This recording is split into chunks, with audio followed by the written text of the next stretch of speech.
outcast, once a mighty king. The son of Dyumatsena, Satyavan, I have met on the wild forest's lonely verge.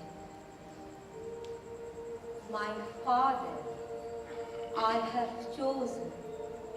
This is done.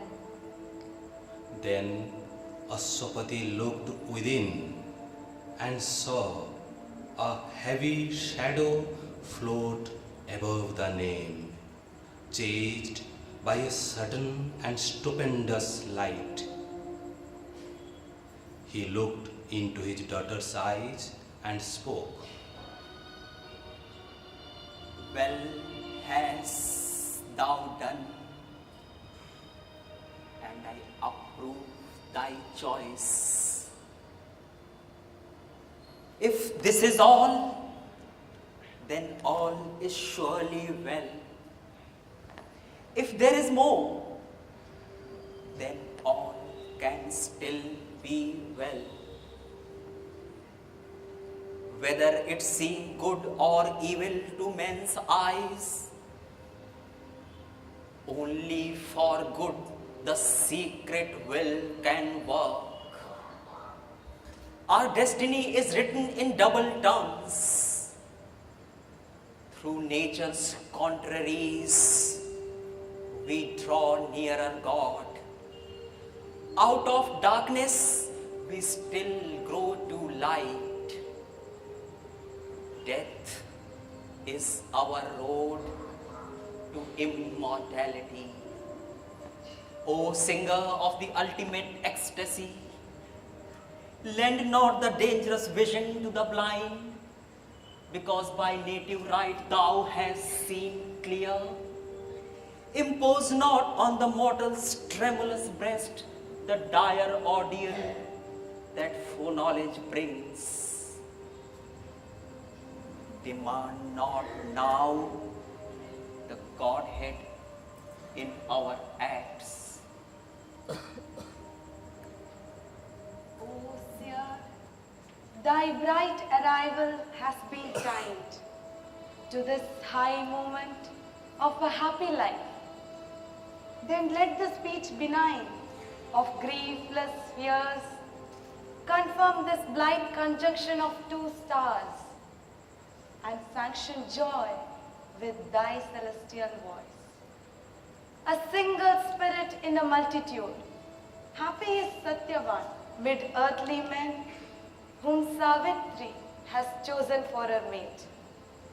And fortunate the forest hermitage, where leaving her palace and riches and a throne, my Savitri will dwell and bring in heaven. If wings of evil brood above that house, then also speak, that we may turn aside and rescue our lives from hazard of wayside doom and chance entanglement of an alien fate. What help isn't prevision to the driven? None can refuse what the staff force demands. Her eyes are fixed upon her mighty aim. No cry or prayer can turn her from her path. She has leaped an arrow from the bow of God. As though her own bosom were pierced, the mother saw the ancient human sentence strike her child. What stealthy doom has crept across her path, emerging from the dark forest's sullen heart? What evil thing stood smiling by her way and bore the beauty of the Shalva boy? Even a stranger's anguish rends my heart. And this, O Narad, is my well-loved child. Hide not from us our doom, if doom is ours. To know is best, however hard to bear. The truth thou hast claimed, I give to thee the truth.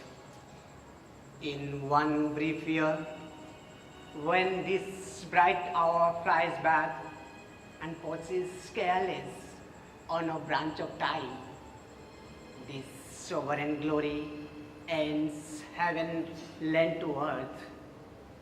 This splendor vanishes from the mortal sky. Heaven's greatness came, but was too great to stay. 12 swift-winged months are given to him and her. This day returning, Satyavan must die. Vain then can be heaven's grace, but I reject the grace and the mockery. Mounting thy car, go forth, O Savitri, choose once again and leave this fated head. Once my heart chose and chooses not again. The word I have spoken can never be erased. It is written in the record book of God. Let fate do with me what she will or can. I am stronger than death and greater than my fate. My love shall outlast the world. Doom falls from me, helpless, against my immortality. Fate's law may change, but not my spirit's will. O child, here on this immutable and ignorant earth, who is the lover and who is the friend? All passes here, nothing remains the same. None is for any on this transient globe. Only the gods can speak what now thou speakest. Thou who art human, think not like a god. My will is part of the eternal will. My fate is what my spirit's strength can make. My fate is what my spirit's strength can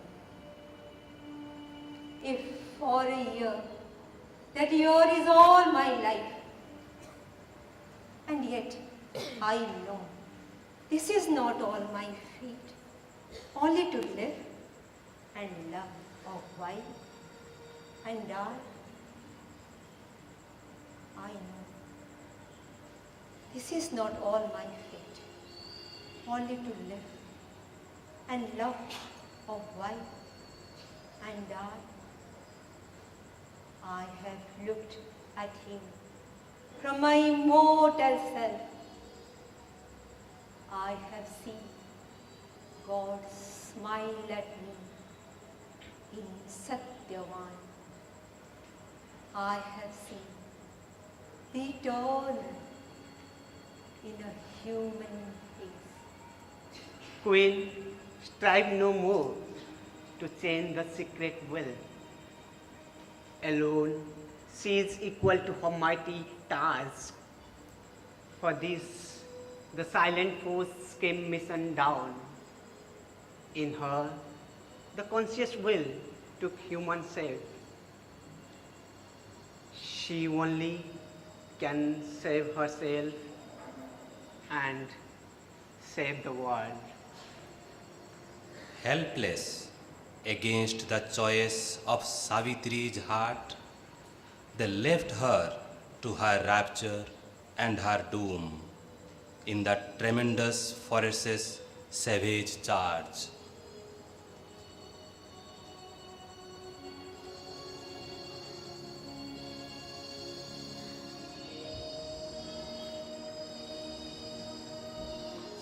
Savitri begins her new life in the forest hermitage.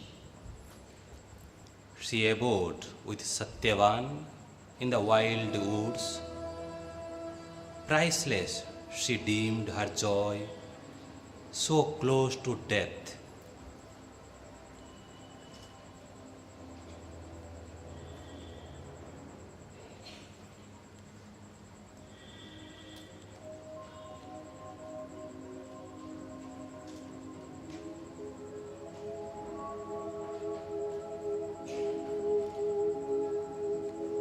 Apart with love, she lived for love alone.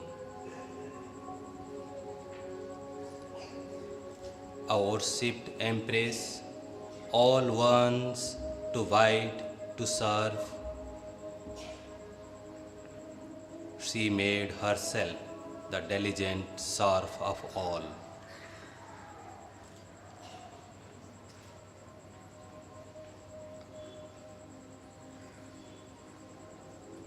Nor spared the labor of broom,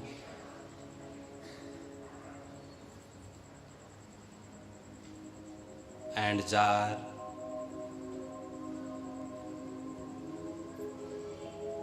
and well.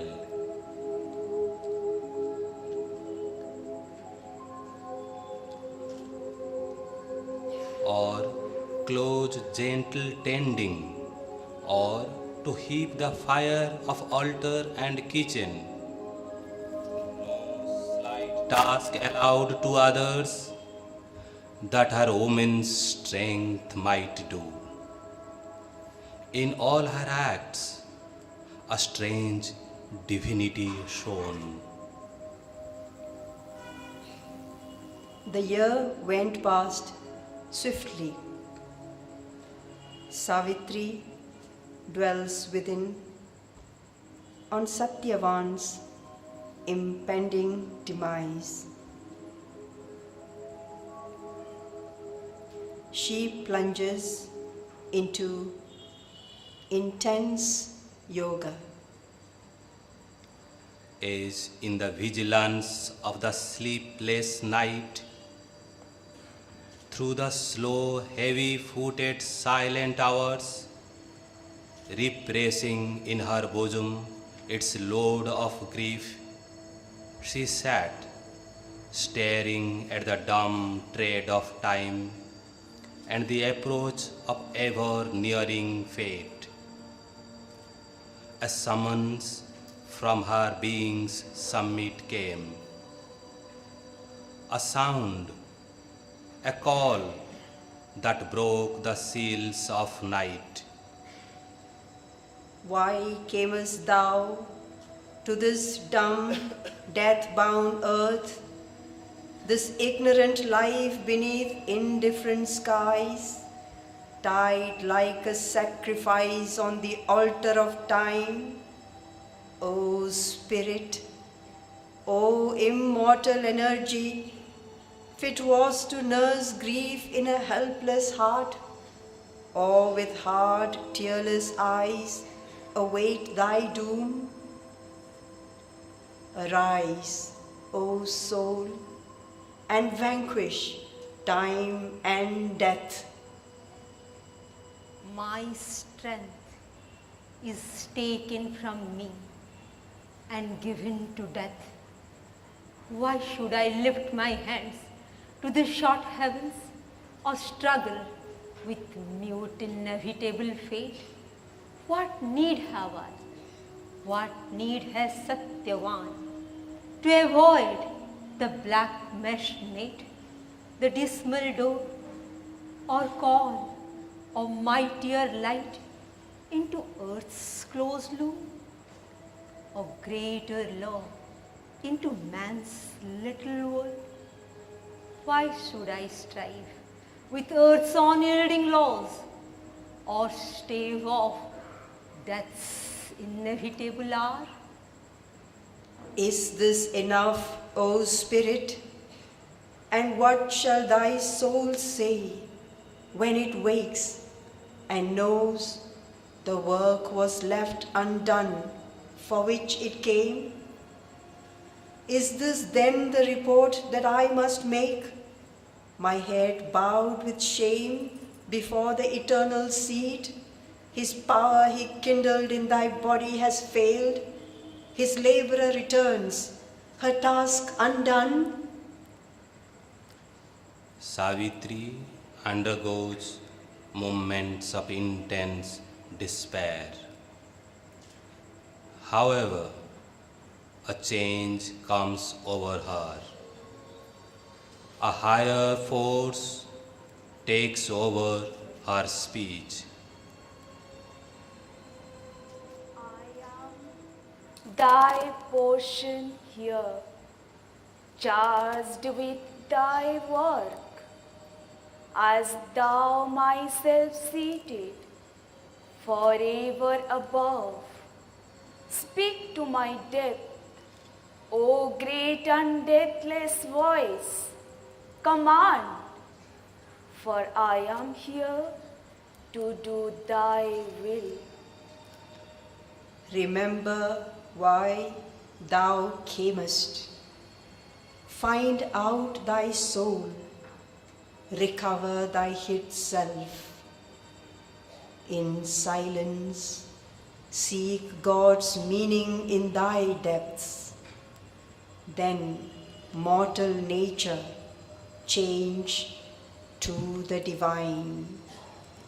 Witness of the thoughts of mind, the moods of life, she looked into herself and sought for her soul.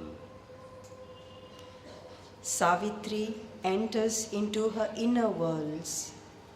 First, she meets the world of the inconscient, then the subconscient, then matter, followed by the vital. At the dim portal of the inner life, she knocked and pressed against the ebony gate.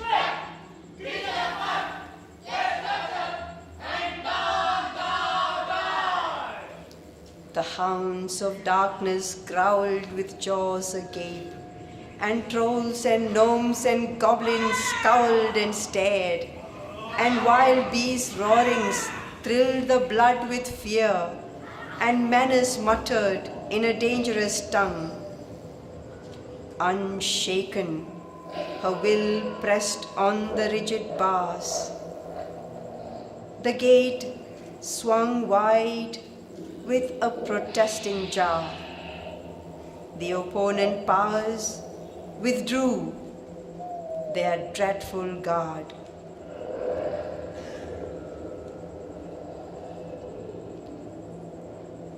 Her being entered into the inner worlds. In a narrow passage, the subconscious gate, she breathed with difficulty and pain and strove to find the inner self concealed in sense.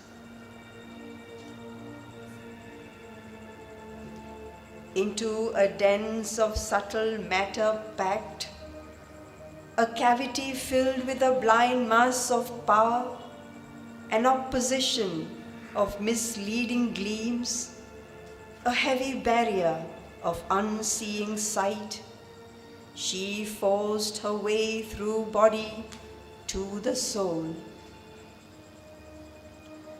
A thronged and clamorous air environed her.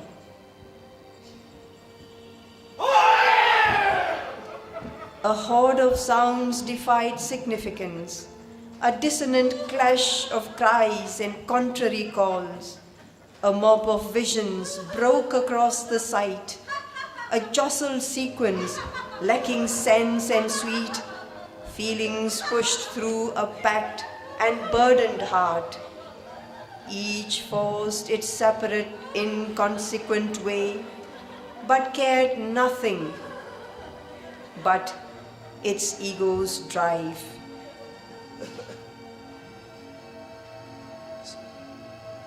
Savitri enters the world of mind.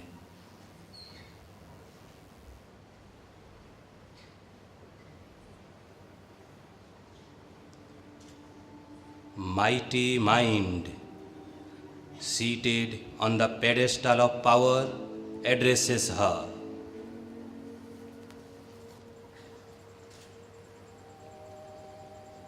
Traveler or pilgrim of the inner world, fortunate art thou to reach our brilliant air, flaming with thought's supreme finality.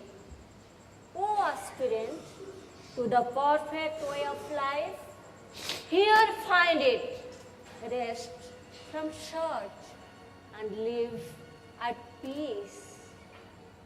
Here is the safety of the ultimate wall. Here is the clarity of the sword of light. Here is the victory of a single truth.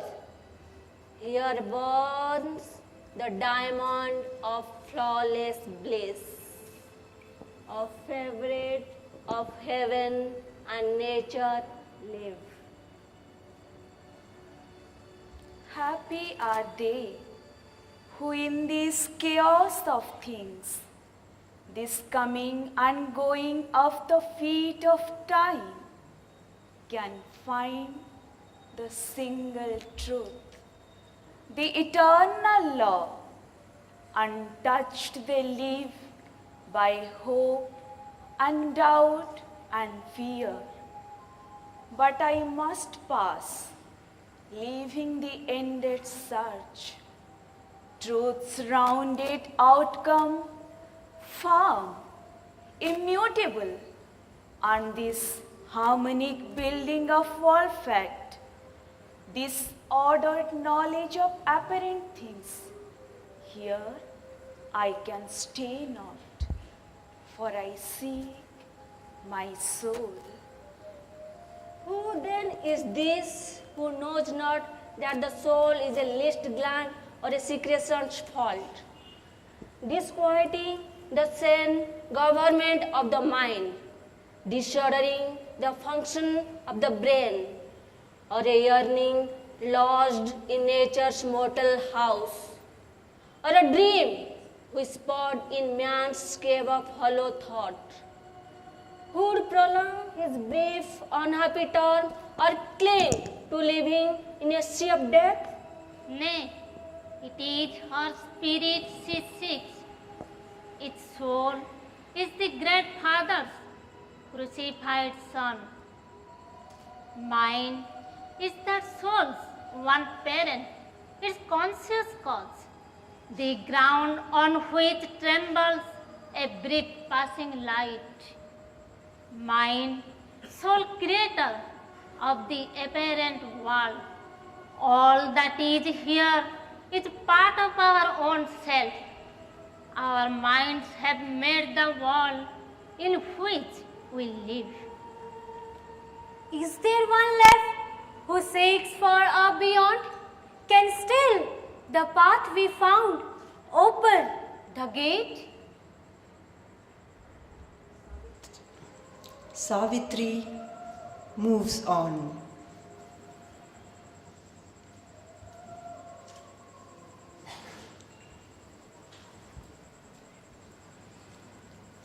She meets the luminous beings.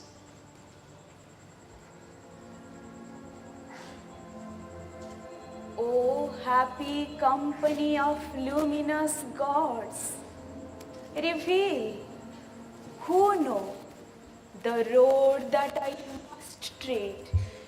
For surely that bright quarter is your home, to find the birthplace of the occult fire and the deep mansion of my secret soul.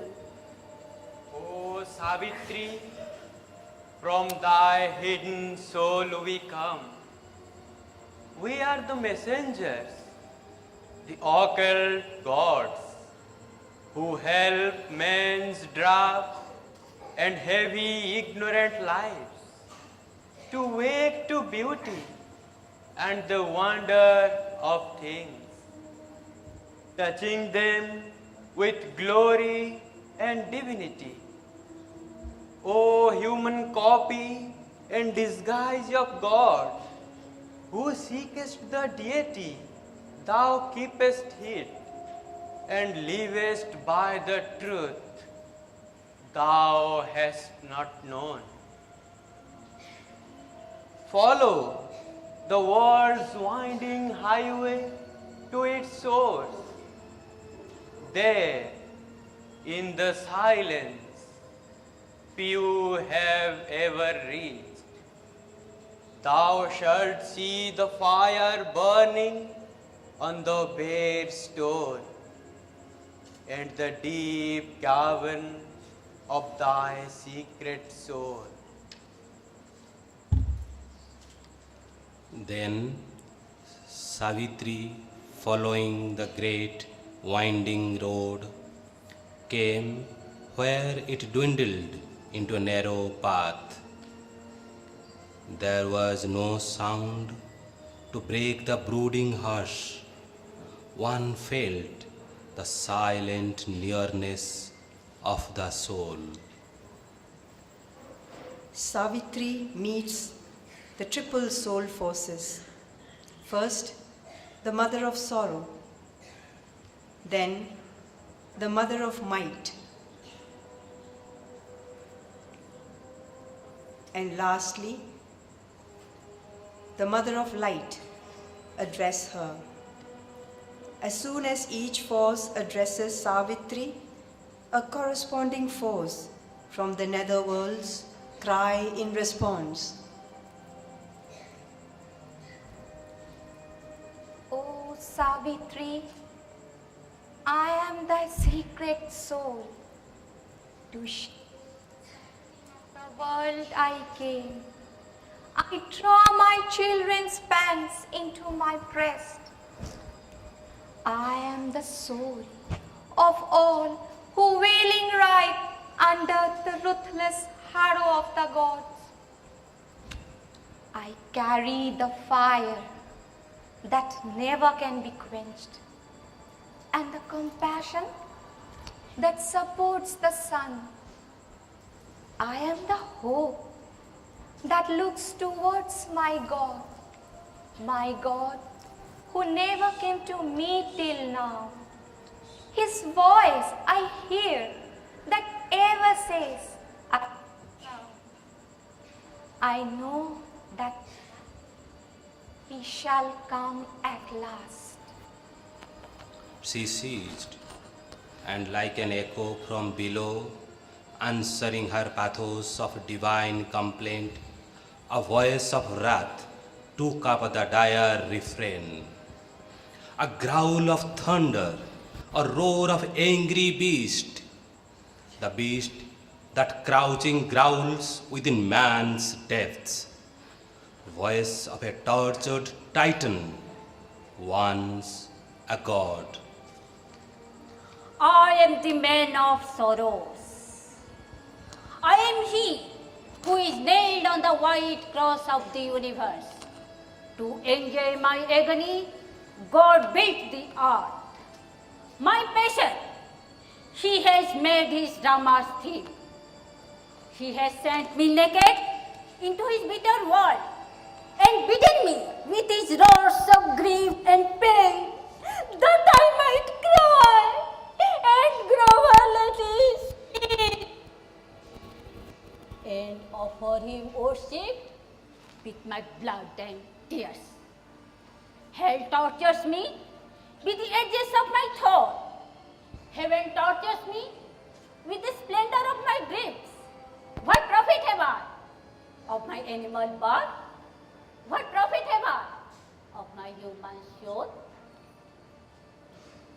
Madonna of suffering, Mother of grief divine, thou art a portion of my soul. Put forth to bear the unbearable sorrow of the world. But thine is the power to solace, not to save.